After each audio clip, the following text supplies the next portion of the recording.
আপনি যদি ব্রাশ করার পদ্ধতিকেই না জানেন তাহলে তো মুশকিল। আমি যদি কোনো অ্যাব্রেসিভ জিনিস দিয়ে দাঁতের এনামেলের সারফেসের উপর ঘষি রোজ, তো অটোমেটিক্যালি আমি আমার এনামেলকে ক্ষয় করছি। তো তার জন্য অনেক সময় স্যালাইভেশন বেড়ে যায়। ক্যাভিটিকে প্রতিরোধ করা যেত তাহলে ডেন্টিস্ট্রির দরকার পড়তো না।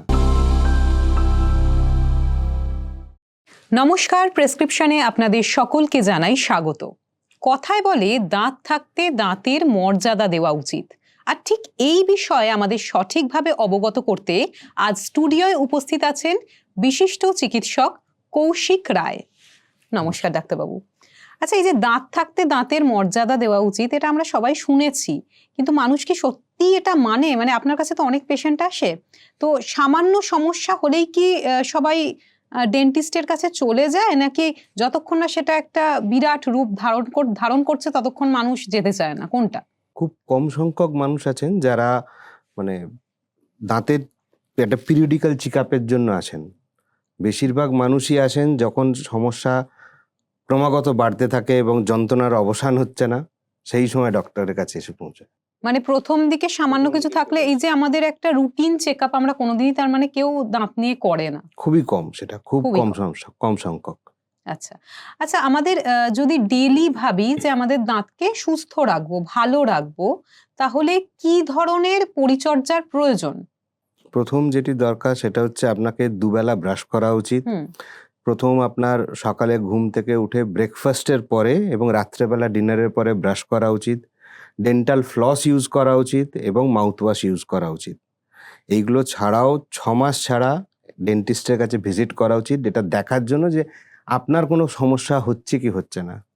কারণ আপনি সেই দিন সমস্যা ফিল করবেন যেদিন যন্ত্রণা হবে। ছোট অবস্থায় সেগুলোকে ঠিক করে নিলেই ঠিক হয়ে যায়। একদমই তাই। আচ্ছা, এই যে ক্যাভিটি, আমরা সবসময় ভয় পাই বাচ্চাদের নিয়ে যে তারা বেশি চকলেট খায় বা মিষ্টি জাতীয় জিনিস খায়, তো ক্যাভিটিকে কিভাবে প্রতিরোধ করা সম্ভব? দেখুন, যদি সত্যিভাবে আমরা দেখি তাহলে ক্যাভিটিকে আজ পর্যন্ত কোনোভাবেই প্রতিরোধ করা সম্ভব হয়ে ওঠেনি। যদি ক্যাভিটিকে প্রতিরোধ করা যেত তাহলে ডেন্টিস্ট্রির দরকার পড়তো না, দাঁতের ক্ষয় হতো না। কিন্তু যেটা সমস্যা হয়ে রয়েছে সেটা হচ্ছে আমাদের ওই অবহেলা। বাচ্চারা চকলেট খাচ্ছে, বাচ্চারা রাত্রেবেলা মিল্ক জাতীয় প্রোডাক্ট নিচ্ছে, তারা নিয়ে শুয়ে পড়ছে, রাত্রেবেলা ব্রাশ করে না। তো স্বভাবতই দাঁতে সেখানে ক্যাভিটি হওয়ার চান্সেস বেশি। আপনি যদি বাচ্চাকে রাত্রেবেলা শোয়ার আগে প্রপারভাবে ব্রাশ করান, তাকে সকালে উঠে ব্রাশ করান, নিয়মিত ডাক্তারের চেক আপে রাখেন, তাহলে সেই ক্ষেত্রে এতটা দাঁতের সমস্যা আসার কথা নয়। আচ্ছা, অ্যাডাল্টদের ক্ষেত্রেও কি ক্যাভিটি এরকম হতে পারে যে ছোটবেলায় হয়নি অথচ একটু বয়স বাড়ার পরে ক্যাভিটি গ্রো করেছে? সেটার কারণ কি হতে পারে? যে কোনো সময় হতে পারে। ক্যাভিটি হওয়ার পেছনে অনেক কারণ আছে। সেটা হচ্ছে আপনার ফুড হ্যাবিট, আপনার শারীরিক কোনো সমস্যা থাকলে সেটার থেকে আসতে পারে, আপনার জিনগতভাবে আসতে পারে, স্যালাইভা বা থুতুর যে স্ট্রাকচার তার জন্যও আসতে পারে। আচ্ছা, তো এই যে ক্যাভিটি কতদিন অবহেলিত থাকলে হঠাৎ ব্যথা শুরু হয়? এটা তো ম্যাডাম দেখুন, শুরুতে যখন ক্যাভিটি হয় দাঁত প্রথমে ডিসকালার হয়, আচ্ছা। সাদা দাঁত। হুম। সেটা দেখবেন হঠাৎ করে তারপর একটা ব্রাউন স্টেন আসতে শুরু করলো, সেই ব্রাউন স্টেনটা আস্তে আস্তে চেঞ্জ হচ্ছে, গাঢ় হতে থাকলো, গাঢ় ব্রাউন কালার হলো, তারপর সেটা কালো হলো। একটা সময় গিয়ে আপনার তার ভিতরে খাবার জমা শুরু হলো। আপনি এই অবস্থায় গিয়ে ডাক্তারের কাছে ফিলিং করে নিন, কিন্তু আমরা করি না। আমরা ওয়েট করি ওইটা কবে বাড়বে, ওর ভিতরে আরো খাবার জমবে, দুর্গন্ধ, ব্যথা সেগুলো শুরু হবে, তারপর আমি ডাক্তারের কাছে যাব। তো সেদিন হয় আপনাকে রুট ক্যানাল করতে হবে, নাহলে দাঁত তুলতে হবে। একদমই তাই। মানে যতক্ষণ না আমরা সেই পেনটা ফিল ফিল করি, করছি আমরা ততক্ষণ আমরা ডাক্তারের কাছে আসবো না। যেতে চাই না। আমরা আসলে বুঝতেও পারি না যে কোন সময় যাওয়া উচিত এই ক্যাভিটির থেকে, মানে এই সমস্যাটা থেকে। আচ্ছা, অনেকের মাড়ি থেকে না রক্ত বেরোয়, তো এটার কারণ কি? মানে এর কি আগে কোনো উপসর্গ রয়েছে, মানে বেরোনোর আগে, নাকি এটা কোনো বিশেষ রোগ? কারণ মাড়ি থেকে রক্ত বেরোবার জন্য অনেক কিছু কারণ হতে পারে। সেটা আপনার পুরো ওরাল হাইজিন হতে পারে, আপনার পেরিওডন্টাইটিস হয় তার জন্য হতে পারে, আবার অনেক সিস্টেমিক ডিজিজ রয়েছে যার জন্য হতে পারে। ধরুন আনকন্ট্রোল আপনার ডায়াবেটিস রয়েছে, সেখান থেকে আপনার মাড়ি লুজ হয়ে যাওয়া বা হাড় ক্ষয়ে যাওয়ার সম্ভাবনা থাকে, সেখান থেকে রক্ত বেরোবার সম্ভাবনা থাকে। মহিলাদের ক্ষেত্রে সেখানে আপনার হরমোনাল চেঞ্জেস হয়, সেইখান থেকে গাম ব্লিডিং হওয়ার একটা চান্সেস থাকে। আবার যারা ধরুন এক্সেসিভ এগোস্প্রিন জাতীয় ওষুধ নিচ্ছেন, সেখানে গাম ব্লিডিং হওয়ার সম্ভাবনা থাকে। ভিটামিন সি, ভিটামিন কে এগুলোর যদি অভাব থাকে শরীরে, সেখানে গাম ব্লিডিং হওয়ার সম্ভাবনা থাকে। আচ্ছা, এই যে গাম ব্লিডিং, এটা ধরুন কোনো পেশেন্টের হয়েছে, তো তখন কি ধরনের চিকিৎসা পদ্ধতির মাধ্যমে সেটা নিরাময় করা হয়? গাম ব্লিডিং হলে সেটা প্রথমে উচিত ডক্টরের কাছে যাওয়া বা ডেন্টিস্টের কাছে যাওয়া। যদি সেটা পুওর ওরাল হাইজিনের জন্য হয়ে থাকে, অ্যান্টিবায়োটিকের একটি কোর্স করে দাঁতকে স্কেলিং করা উচিত, রুট প্ল্যানিং করা উচিত এবং তার যে কজ সেগুলোকে খুঁজে বের করে আগে দেখা উচিত। অনেক এরকমও পেশেন্ট দেখা যায় যাদের ভিটামিন কে এর ডেফিসিয়েন্সি রয়েছে, যেটা আমাদের ব্লাড কোয়াগুলেশনে খুব ভালো কাজ করে এবং একটা ফ্যাক্টর, সেটি কম হওয়ার জন্য আপনার ব্লিডিং হচ্ছে। তাহলে সেখানে তখন সেই জিনিসটাকে যাতে ঠিক করা যায় তার ব্যবস্থা করা দরকার। প্রপার ওয়েতে তারপরে ব্রাশ করা, ওরাল হাইজিনকে মেনটেন করা, এগুলি করতে পারলে আস্তে আস্তে জিনিসগুলো ঠিক হয়ে যায়। দাঁত ব্রাশ করার কথা তো আপনি বললেন যে কিভাবে করতে হয়। কত সময় ধরে, মানে কতটা সময়সীমা নিয়ে ব্রাশ করা উচিত প্রতিদিন? এই যে দুবেলা করার কথা বললেন হ্যাঁ। ব্রাশ করা। সকালে 2 মিনিট, রাত্রে 2 মিনিট, আচ্ছা। মানে এটা হচ্ছে এই 2 মিনিট 2 মিনিট আমাদের 4 মিনিট। করতে হবে হ্যাঁ। দাঁত ব্রাশ। তারপরে ফ্লস ইউজ করতে হ্যাঁ। হবে। আচ্ছা, আমাদের না এখন বাজারে অনেক ধরনের টুথব্রাশ পাওয়া যায় এবং এখন তো এত বিজ্ঞাপনের যুগ, নানা রকমের টুথব্রাশ, যেমন কোনোটা খুব সফট, কোনোটা মিডিয়াম, কোনোটা হার্ড। তো আপনার মতে কোন ধরনের টুথব্রাশ বাচ্চাদের এবং বড়দের জন্য উপযোগী? আচ্ছা, বাচ্চাদের জন্য সফট ব্রাশ এবং এজেড পার্সনদের জন্য সফট ব্রাশ। বাট আচ্ছা, সাধারণ মানুষের জন্য মিডিয়াম ব্রাশ ইউজ করা উচিত। মানে হার্ড ব্রাশ কোনোভাবেই হার্ড নয়। ব্রাশটা দেখুন ইউজ করা যায়, সেটা প্রফেশনাল ওয়েতে ইউজ করতে পারলে ঠিক আছে, কিন্তু আপনি যদি ব্রাশ করার পদ্ধতিকেই না জানেন তাহলে তো মুশকিল। সাধারণ মানুষরা কি করে মুখের ভেতর ব্রাশটা ঢুকিয়ে, একটা ধারণা আছে চেপে ঘষে দিলেই দাঁত পরিষ্কার হয়ে যাবে, কিন্তু সেটা হবে না। ব্রাশ করতে গেলে আপনাকে দাঁত আর মাড়ির কাছে 45 ডিগ্রি অ্যাঙ্গেলে ব্রাশকে রেখে উপর নিচে করে ব্রাশ করতে হবে, যাতে দুটো দাঁতের ফাঁক থেকে জমে থাকা খাবার বেরিয়ে আসে এবং মুখ ছোট করে ব্রাশ করতে হবে। সেম ওয়েতে দাঁতের ভেতর দিকের পার্টকেও পরিষ্কার করতে হবে। যদি সেইভাবে আপনি ব্রাশ করেন, বাচ্চাদের ক্ষেত্রে বা বয়স্ক মানুষদের ক্ষেত্রে আপনার ওই সফট ব্রাশ, এবং সাধারণ মানুষের জন্য মিডিয়াম ব্রাশ ঠিক আছে। আচ্ছা, টুথপেস্ট, এই টুথপেস্ট নিয়ে আমাদের মানে কোন টুথপেস্টটাকে সিলেক্ট করব, এটা নিয়ে কিন্তু আমরা অনেকেই দ্বন্দ্বে ভুগি। কেউ বলে চারকোল, কেউ বলে নুন যুক্ত যে টুথপেস্ট রয়েছে সেগুলো ভালো। তো আপনার মতে কোন টুথপেস্ট বা কি ধরনের টুথপেস্ট আমাদের জন্য ভালো? আচ্ছা, সাধারণত দেখুন নরমাল টুথপেস্ট যেটি হবে সেটি হবে জেল ফর্মে হুম। এবং তার ভেতরে কোনো রকম দানাদার কিছু থাকবে না। কারণ আমরা সবাই জানি যে দাঁতের যে এনামেল সেটা একটা গ্লজি সারফেস। তো আমি যদি কোনো অ্যাব্রেসিভ জিনিস দিয়ে দাঁতের এনামেলের সারফেসের উপর ঘষি রোজ, তো অটোমেটিক্যালি আমি আমার এনামেলকে ক্ষয় করছি, এনামেলের ক্ষতি করে চলেছি।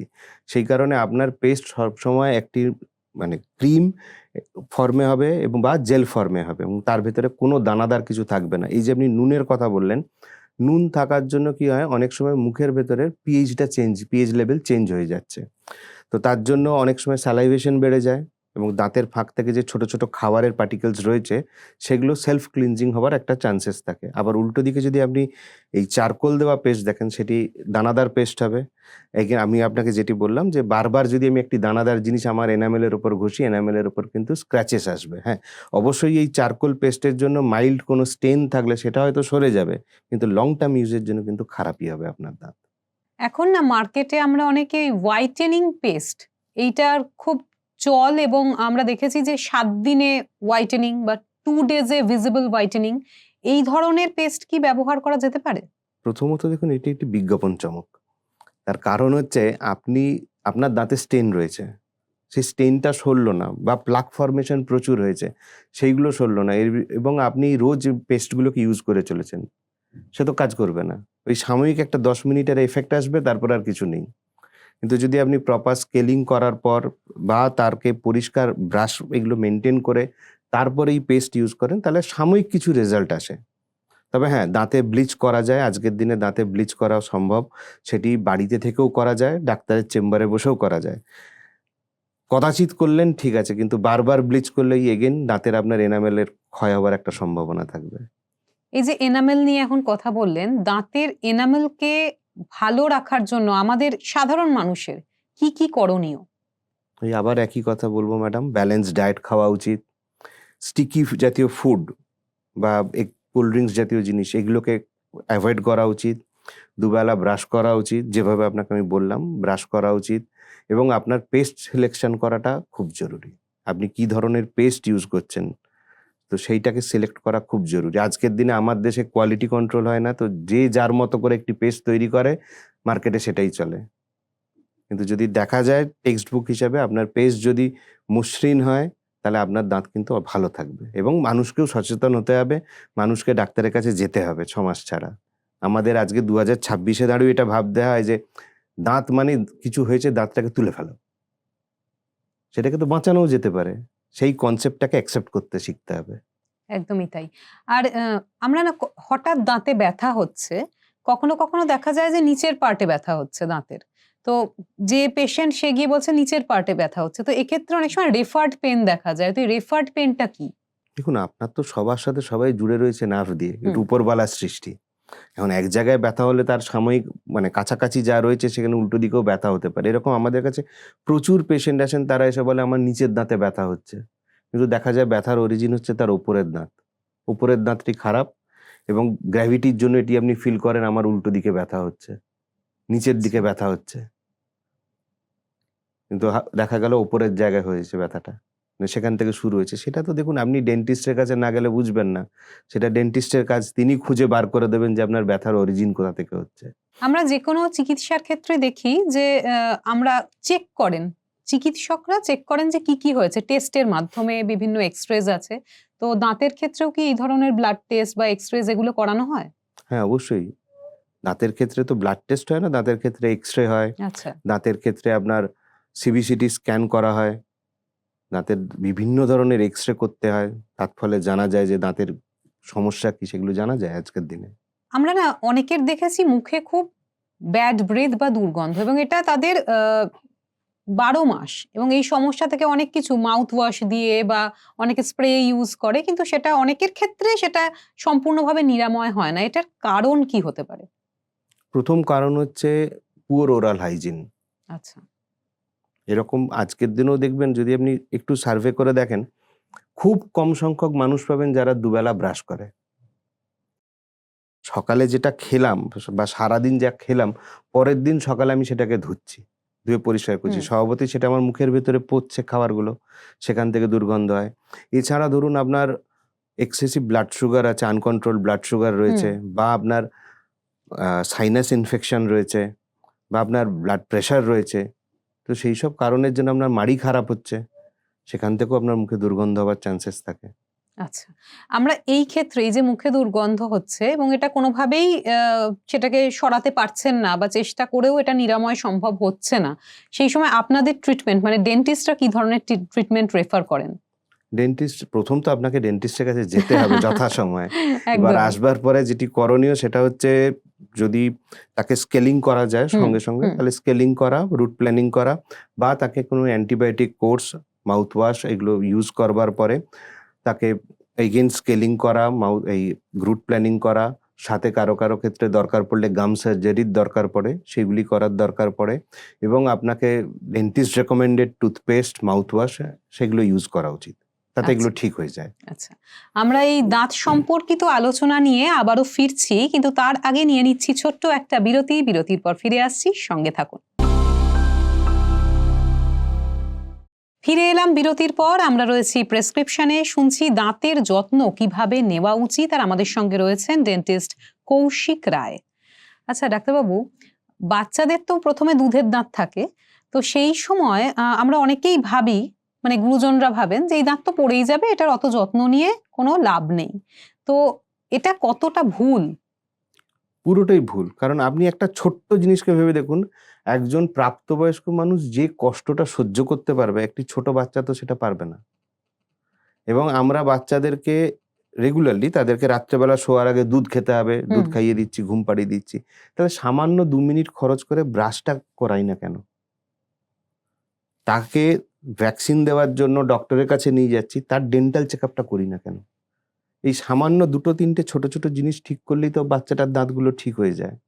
কিন্তু এই আমাদের একটা মিথ আছে, যেটি আপনি বললেন, যে এই দাঁত তো আবার চলে যাবে, নতুন দাঁত আসবে। কিন্তু তার মাঝে যে কষ্টটা বাচ্চাটা পাবে সেটার ব্যাপারে আমরা ভাবি না। এটা অভিভাবকদের অবহেলা। এটা যদি আমরা ভাবনা চিন্তা করি যে বাচ্চাকে রেগুলারলি আমি ডেন্টাল চেকআপের মধ্যে রাখবো, তাহলে কিন্তু দেখবেন অনেক বাচ্চার আঁকাবাঁকা দাঁত হওয়াটাও কমে যাবে। কারণ সে প্রপার একটা চ্যানেলের থ্রু দিয়ে যাচ্ছে, সেখানে স্ক্রিনিং হচ্ছে, তার কোথায় কি খারাপ আছে, কি রিকোয়ারমেন্ট আছে, সেই মতো তার চিকিৎসা হচ্ছে। কিন্তু সেগুলোই হয় না, আমরা ওয়েট করে বসে আছি যে কবে এগুলো পড়ে যাবে, খারাপ দাঁত চলে যাবে, আবার নতুন দাঁত আসবে। অনেকেই বলেন দাঁতে পোকা হয়েছে, তো এই বিষয়টা কি? পোকা বলে কিছু হয় না, মানে আজ পর্যন্ত তো আমি আমার 17 বছরের প্র্যাকটিসে কোনোদিন দেখতে পাইনি। দাঁত ক্ষয়ে যায়, দাঁতে ক্যাভিটি হয়, দাঁত ক্ষয়ে যায়, কিন্তু সেখানে পোকা দেখা যায় না। কিন্তু যদি আমার একটা সহজ বাংলা, যদি কোনো পোকা থাকতো তাহলে সেই পোকা কোনোদিন দাঁতের ভেতর থেকে বেরোয় না, তার কোনোদিন খিদে পায় না, সে কোথাও বেরোয় না, মুখের ভেতরে আসে না, তো পোকা হয় না দাঁতে, ওটা ক্যাভিটি হয়। সেটাকে আমরা বাংলা ভাষায় এই পোকা হয়েছে বলে একটা কথিত বাংলায় চলে আসছে। তো এই মিথ থেকে এবার বেরোবার সময় এসছে। একদম। আচ্ছা ডাক্তারবাবু, অনেকেই না আজকালকার দিনে যাদের দাঁতের সেটিং ঠিক নয়, কারোর মাড়ি একটু বেশি দেখা যায় হাসলে, তারা অনেকেই একটা কথা বলে স্মাইল কারেকশন। তো এই স্মাইল কারেকশন বিষয়টা কি? আপনার হাসিকে সুন্দর করে তোলা। তো এটা কিভাবে হয়, মানে স্মাইল অনেক কারেকশন পদ্ধতি কিভাবে আছে, হয়? অনেক পদ্ধতি আছে। আজকের দিনে ধরুন লেজার ডেন্টিস্ট্রি খুব ফেমাস, যাদের ক্ষেত্রে বেশি মাড়ি দেখা যাচ্ছে অথচ দাঁত খুব ছোট ছোট দেখা যাচ্ছে, লেজার দিয়ে সার্জারি করে মাড়ির ভেতরে থাকা দাঁতকে বের করে আনা সম্ভব, এবং সেটি পেনলেস সার্জারি হয়, সেখানে বিন্দুমাত্র রক্ত আসে না। আপনার গাম লাইনে বা হাসলে দেখবেন অনেক আগে ঠোঁট বেশি দেখা যাচ্ছে, সেইগুলিকে লেজার দিয়ে সার্জারি করে ঠিক করা যায়। অনেকের ক্ষেত্রে অর্থোডন্টিক ট্রিটমেন্ট করে সেগুলোকে কারেকশন করা যায়। কারো কারো দেখবেন দুটো দাঁতের ফাঁকে সামনের দাঁতে গ্যাপ রয়েছে, সেই দাঁতের ওপরে ফিলিং করে তার উপরে ক্রাউন বা ভিনিয়ার লাগিয়ে এই দাঁতকে সুন্দর করা যায়, আপনার হাসিকে আরো সুন্দর বানানো যায়। আচ্ছা, এই যে রুট ক্যানেলিং, এইটা নিয়ে সবার মনে একটা ভীতি রয়েছে যে রুট ক্যানেলিং করতে হচ্ছে মানে দাঁতটা বোধহয় একদম পুরোপুরি তারা থাকলোই না, মানে এত। এবং এটা সম্পর্কে আরেকটা ধারণা হচ্ছে প্রচন্ড পেনফুল। তো এই রুট ক্যানেলিং সম্পর্কে যদি একটু বলেন। প্রথম কথা বলি, রুট ক্যানাল করা হয় কখন? যখন আমি আপনার দাঁতকে আর ফিলিং করার মতো জায়গায় নেই, অথচ আমি চাইছি যে আপনার দাঁতটা বাঁচুক, তখন আমাকে রুট ক্যানাল করতে হবে। এই পদ্ধতিটি সম্পূর্ণ অ্যানাস্থেশিয়ার আন্ডারে করা হয়, আচ্ছা। লোকাল অ্যানাস্থেশিয়ার আন্ডারে। তো আমরা যখন লোকাল অ্যানাস্থেশিয়া দেবো, তো অ্যানাস্থেশিয়া যদি ঠিক করে হয় তাহলে আর পেন হবে না, ঠিক আছে? তো বেশিরভাগ ক্ষেত্রেই দেখা যায় যারা রুট ক্যানাল নিয়ে এই ধারণাটা নিয়ে এসছে যে আমার ব্যথা হবে বা পেন হবে, তারা কিন্তু কোনোদিন রুট ক্যানাল করেননি, তারা শুধু গল্প শুনেছেন। রুট ক্যানাল পেইনফুল হয় না, রুট আচ্ছা। ক্যানাল খুব সহজে করা যায়, এবং আপনার দাঁতটিকে বাঁচাবার জন্য করা হয়, আপনার দাঁতকে শেষ করবার জন্য না। হ্যাঁ, রুট ক্যানাল করার পর অবশ্যই কিছু নিয়ম আসে। রুট ক্যানাল করার পর ওই দাঁতের উপর ক্যাপ লাগানো দরকার পড়ে। খাওয়ার ক্ষেত্রে কিছু কিছু নিয়ম আসে, আপনি মাংসের হাড় খাবেন না, চুইংগাম চেবাবেন না, কিন্তু সেগুলো কে কার কথা শুনে? নিয়মিত বলা হয় একটা রুট ক্যানাল করা হয়েছে, তাকে একটা পিরিয়ডিক চেক আপের মধ্যে রাখা হোক, সেটাও হয় না। একবার হয়ে গেছে তাই হয়ে গেছে, ব্যাস। আমরা কিন্তু হার্টের সার্জারি হলে কিন্তু আমরা নিয়মিত চেক আপে যাই, দাঁতের কিছু হলে কিন্তু চেক আপে যাই না, কোনো কিছুর জন্য না। আমি সেই দিনই ডক্টরের কাছে যাব যেদিন আমার কষ্ট হবে। এই মিথটা থেকে আমাদের বেরোনো খুব দরকার, কারণ দাঁতটাও আপনার শরীরের অঙ্গ। আচ্ছা, এই যে রুট ক্যানেল করা হয় যখন, তো এই রুট ক্যানেলের জন্য কটা সিটিং প্রয়োজন হয়? আজকের দিনে ম্যাডাম সিঙ্গেল সিটিং রুট ক্যানালও হয়, হুম। আবার কারো কারো ক্ষেত্রে রুট ক্যানাল করতে 3 থেকে 4টে সিটিংও দরকার পড়ে। এটা তো দাঁতের অবস্থা, আপনার দাঁতের তলায় যে মাড়ি রয়েছে সেই মাড়ি কি অবস্থায় রয়েছে তার উপরে ডিপেন্ড করবে। আচ্ছা, স্কেলিং আর পলিশিং এই বিষয়টা কি?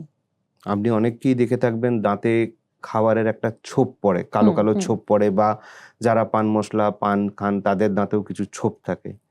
এই যে এনামেলের উপর যে ছোপগুলি রয়েছে সেইগুলিকে স্কেলিং করে সরানো যায়। আল্ট্রাসনিক স্কেলার মেশিন থাকে, সেই মেশিন দিয়ে স্কেলিং করে এইগুলোকে সরানো যায়। এবারে এইগুলোকে পরিষ্কার করার পর আপনার দাঁতের যে এনামেল সারফেস তাকে মসৃণ করার জন্য পলিশ করা হয়, যাতে আপনার দাঁতটি আরো ভালোভাবে থাকে এবং দাঁতে আপনার খাবার যে জমছে তার পার্সেন্টেজটা যাতে কমে যায়। আচ্ছা, মুখে বলে একটা পিএইচ ব্যালেন্স থাকে, পিএইচ ব্যালেন্স বিষয়টা কি? পিচ ব্যালেন্স হচ্ছে আপনার মুখের ভেতরে, মুখগহ্বরের ভেতরে থুতু আছে, থুতুর একটা পিএইচ মাত্রা থাকে, আচ্ছা। যে আমি যদি থুতুটা তার থেকে পিএইচ লেভেলের বেশি হয়ে যায় তাহলে সেখানে থুতুর নেচার চেঞ্জ হবে, আচ্ছা। থুতু স্ট্রাকচার ওয়াইজ চেঞ্জ হতে থাকে। তো থুতু যত মানে জলের মতো তরল থাকবে তত ভালো, এই যে আপনি একটু আগে আমাকে জিজ্ঞাসা করেছিলেন নুন দেওয়া পেস্ট, হুম হুম সেই নুন দেওয়া পেস্ট থাকার ফলে কি হয়, নুনের জন্য মুখের ভিতর স্যালাইভেশন বেশি হয়, থুতুটা জলের মতো তরল হয়ে থাকে, সেই ক্ষেত্রে খাওয়ার আপনার তাড়াতাড়ি ধুয়ে যাওয়ার সম্ভাবনা থাকে। আবার যদি পিএইচ লেভেল কমে যায় তখন থুতুটা চিটচিটে হয়ে যাবে, তখন সেখান থেকে বেশি স্যালাইভা আসবে না, আপনার সেলফ ক্লিনিং যেটা সেটা হবে না। অনেকের ক্ষেত্রেই দেখা যায় যে দাঁত এবড়ো খেবড়ো, এবার সেক্ষেত্রে কি সব ক্ষেত্রেই ব্রেসেস ইউজ করা হয় নাকি অন্য কোনো পদ্ধতি রয়েছে এই এই বিষয়টাকে ঠিক করার জন্য? আগে ব্রেসেস ছাড়া কোনো উপায় ছিল না, হুম, এখনকার দিনে আপনার অ্যালাইনার্স পাওয়া যায়, আচ্ছা। একটি ট্রান্সপারেন্ট প্লেটের মতো জিনিস হয় যেটি আপনি নিজে বাড়িতে পরবেন এবং হুম। আপনি আপনার পছন্দ মতো সময় সেটিকে খুলে দেবেন, ঠিক আছে? সেটিকে যদি নিয়মিত, যে ডাক্তারবাবু আপনাকে যে সময়সীমা দেবেন, যেভাবে প্ল্যান করে আপনাকে ট্রিটমেন্ট প্ল্যান দেওয়া হয়েছে সেইভাবে যদি আপনি ইউজ করেন, তাতেও ব্রেসেস ছাড়া দাঁতকে মানে আঁকাবাঁকা দাঁতকে ঠিক করা সম্ভব। আমরা অনেকেই চাই যে একদম ঝকঝকে সাদা দাঁত হোক আমাদের, কিন্তু তার জন্য যত্ন তো অবশ্যই সবসময় নিয়ে ওঠা হয় না, কারণ আপনিই বললেন যে দাঁতের যত্ন সম্পর্কে অনেকেই অনীহা দেখায়। তো কিন্তু চটজলদি এরকম কোনো ট্রিটমেন্ট আছে যে দাঁতকে একদম ঝকঝকে সুন্দর করে ফেলা হলো? না, নেই। আপনি কি সমস্ত যত পৃথিবীতে মানুষ দেখি সবার গায়ের রং এক হয়? না। সেরকম দাঁতেরও সবার রং এক হয় না, সাদা হয় না। কারো দেখবেন দাঁত সাদা হয়, কারো খুব সাদা হয়, আবার কারো খুব কালচে লাল বা লাল হয়ে থাকে। দাঁতের বিভিন্ন রকম শেড হয়। তবে আমার ধারণা যেটা বলে, দাঁতের যেটি ন্যাচারাল শেড সেটিকে মেনটেন করা উচিত। আচ্ছা। যেটি আপনার দাঁতের ন্যাচারাল হুম। শেড রয়েছে সেটাকেই মেনটেন করা উচিত। আচ্ছা, এই যে টিথ হোয়াইটেনিং বা ব্লিচিং, এই পদ্ধতি বা এই চিকিৎসা পদ্ধতিটা ঠিক কি এবং এটা কি সবার জন্য মানে অ্যাপ্লিকেবল, মানে যে কেউ এটা করাতে পারে? না, সবার জন্য অ্যাপ্লিকেবল না। আপনার দাঁতে ধরুন মানে সিভিয়ার অ্যাট্রিশন হয়ে আছে, মানে হুম দাঁত হুম ক্ষয়ে গেছে, হুম বা আপনার দাঁতে অলরেডি শিরশিরানি ভাব রয়েছে, হুম। আপনাকে ব্লিচ করা হলো, তো আপনার ওখানে দাঁতে প্রচণ্ড শিরশিরানি শুরু হবে এবং সেটা মানে জেনে শুনে করা উচিত নয়। আপনার যদি দাঁতে স্কেলিং করা হয়, স্কেলিং করার পর আপনার দাঁত ঠিক থাকে, আপনার মাড়ির গঠন ঠিক আছে, তখনই গিয়ে ব্লিচ করা উচিত।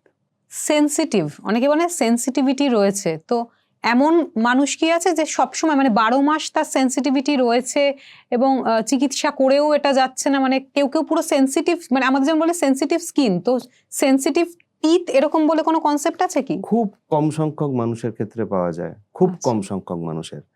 সাধারণ মানুষের ক্ষেত্রে এটি হুম হবে না। আবার আপনাকে বলবো, যদি কিছু সিস্টেমিক ডিজিজ থাকে বা মাড়ির গঠন ঠিক না থাকে, হুম তাহলে এই সেনসিটিভিটি হতে পারে। আপনার পেরিওডন্টাইটিস আছে, হুম আপনার মাড়ি মানে লুজ হয়ে গেছে, দাঁত আর মাড়ির মধ্যে দাঁত নড়ছে, আর আপনি এক্সপেক্ট করছেন যে আপনার শিরশিরানি হবে না, সেটা তো হবে না। তো যদি আপনার মাড়ি ঠিক থাকে তাহলে অতটা শিরশিরানি হওয়ার কথা উচিত নয়। বাট কিছু কিছু সিস্টেমিক ডিজিজের কারণে কারো কারো ক্ষেত্রে হয় এবং সেটার সংখ্যা খুব কম। আচ্ছা, যাদের ধরুন অনেক বছর ধরে ডায়াবেটিস আছে বা ব্লাড প্রেশারের ওষুধ খান, হাই ব্লাড প্রেশার রয়েছে, তাদের ক্ষেত্রে কি দাঁত খারাপ হওয়ার কোনো সম্ভাবনা থাকে?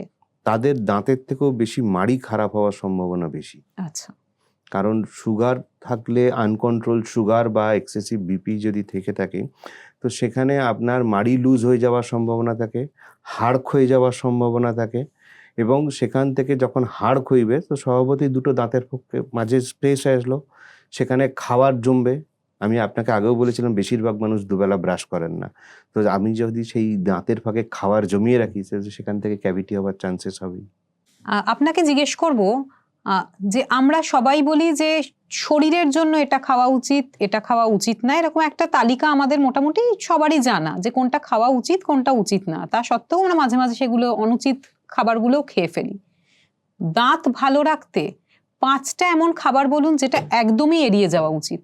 Cheese, cold drinks, excessive coffee, tea, এই আপনার স্টিকি ফুড, যে কোনো ধরনের স্টিকি ফুড, বা এই ময়দাজনিত যে জিনিসগুলো আজকাল আমরা খুব খাই, পিৎজা, এই জাতীয় জিনিসকে অ্যাভয়েড করা উচিত। এখন আমাদের যে বিপুল সংখ্যক দর্শক, তাদের জন্য আপনি দাঁত ভালো রাখার জন্য একটা টিপস যদি তাদের সকলের সঙ্গে শেয়ার করেন। প্রথম কাজ হচ্ছে সকালবেলা ঘুম থেকে উঠে ব্রেকফাস্টের পরে ব্রাশ করা, রাত্রেবেলা ডিনারের পরে ব্রাশ করা। এটাকে রেগুলার আপনার ডিউটির মধ্যে, মানে রেগুলার যে আপনার ডেলি প্ল্যান, তার মধ্যে ইনক্লুড করতে হবে। আপনাকে ফ্লস করা শিখতে হবে, আপনাকে মাউথ ওয়াশ ইউজ করা শিখতে হবে। এইগুলি আপনাকে নিজেকে সেলফ কেয়ারের জন্য আপনার করা উচিত। এরপরে যেটি দরকার সেটা হচ্ছে নিয়মিত 6 মাস ছাড়া দাঁতের ডাক্তারের কাছে যাওয়া উচিত, জাস্ট চেক আপ করবার জন্য যে আপনার সমস্ত দাঁতগুলি ঠিক আছে কিনা। যদি সেটি ঠিক থাকে তাহলেই আপনি সুন্দর হাসি পাবেন। অনেক অনেক ধন্যবাদ জানাই আপনাকে। আজকে অনেক তথ্য আমরা জানতে পারলাম, কি কি করণীয় নয়, এবং অবশ্যই আজকে যেটা দিয়ে আমরা শুরু করেছিলাম যে দাঁত থাকতে দাঁতের মর্যাদা এবং সঠিক মর্যাদা দেওয়া উচিত। অনেক অনেক ধন্যবাদ জানাই আরও একবার। আর আপনারাও সবাই শুনলেন যে দাঁতের যত্ন কিভাবে নেওয়া উচিত, কোনটা করণীয় নয়। আজকের মতো বিদায় নেওয়ার পালা, তবে কথা দিচ্ছি খুব তাড়াতাড়ি ফিরবো নতুন পর্ব নিয়ে, নতুন অতিথি নিয়ে। ততক্ষণ সুস্থ থাকুন, ভালো থাকুন আর দেখতে থাকুন প্রেসক্রিপশন।